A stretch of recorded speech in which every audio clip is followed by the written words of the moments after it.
বাংলাদেশ ও ভারতের মধ্যকার আন্তর্জাতিক সীমান্তের কাছে তুরস্কের তৈরি টিভি-2 বারাকটরা ড্রোন দিয়ে বাংলাদেশের নজরদারি করার অভিযোগ এনেছে দেশটির সংবাদ মাধ্যম। প্রতিরক্ষা সূত্রের বরাত দিয়ে মঙ্গলবার এক প্রতিবেদনে এমনটি দাবি করেছে ভারতীয় বার্তা সংস্থা এএনআই। আর এই ঘটনায় চরম উদ্বিগ্ন মোদি প্রশাসন। কিন্তু সীমান্তে বাংলাদেশি ড্রোনের নজরদারি নিয়ে আর কি জানিয়েছে ভারতীয় মিডিয়া, তা নিয়ে থাকছে আজকের প্রতিবেদন এবং আপনাদের সঙ্গে আছি আমি মামুনুর রহমান।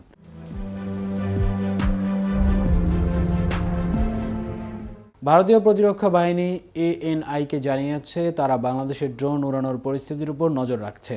সূত্রটি আরও জানিয়েছে গত কয়েক মাস ধরেই বাংলাদেশের অভ্যন্তরে ভারতীয় সীমান্তে ড্রোন উড়াচ্ছে। বাংলাদেশে এমন কর্মকাণ্ডের বিপরীতে যাবতীয় প্রস্তুতি গ্রহণ করেছে ভারত। এজন্য দেশটি রাডার স্থাপন করেছে যাতে বাংলাদেশের কার্যক্রম কাছ থেকে পর্যবেক্ষণ করতে পারে। সূত্রটি আরও জানিয়েছে মাঝে মাঝে বাংলাদেশের নিরাপত্তা বাহিনীর টিভি-2 ড্রোনগুলো নজরদারি মিশনে 20 ঘন্টারও বেশি সময় ধরে উড়েছে।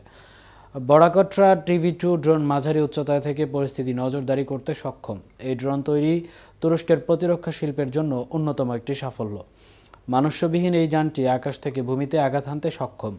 এটি বিশ্বের বিভিন্ন দেশে যুদ্ধক্ষেত্রে ব্যাপকভাবে ব্যবহার করছে।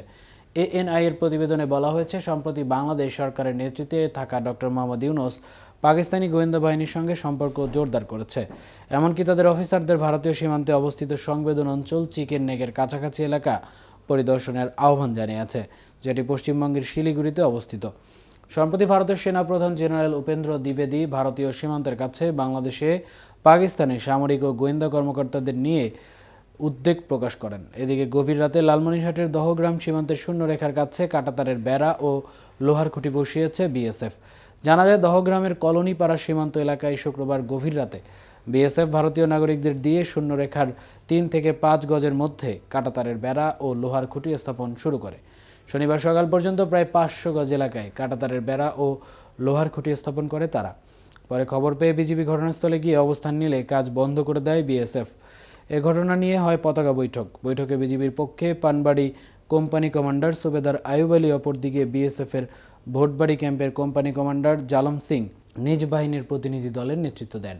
এতে বিজিবির পক্ষ থেকে কাঁটাতারের বেড়া নির্মাণের কড়া প্রতিবাদ জানানো হয়। রংপুর 51 বিজিবি ব্যাটালিয়নের অধিনায়ক লেফটেন্যান্ট কর্নেল মোহাম্মদ সেলিম আলদিন জানান, বিএসএফ জানিয়েছে যে তাদের জেলা প্রশাসনের সহায়তায় সীমান্তে বেড়া নির্মাণ শুরু করেছিল ভারতীয় গ্রামবাসী।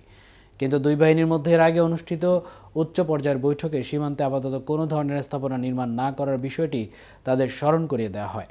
এই ছিল এখনকার মতো। পরবর্তী ভিডিও দেখার আমন্ত্রণ জানিয়ে এখানেই শেষ করছি। এতক্ষণ কেটিভির সাথে থাকার জন্য ধন্যবাদ।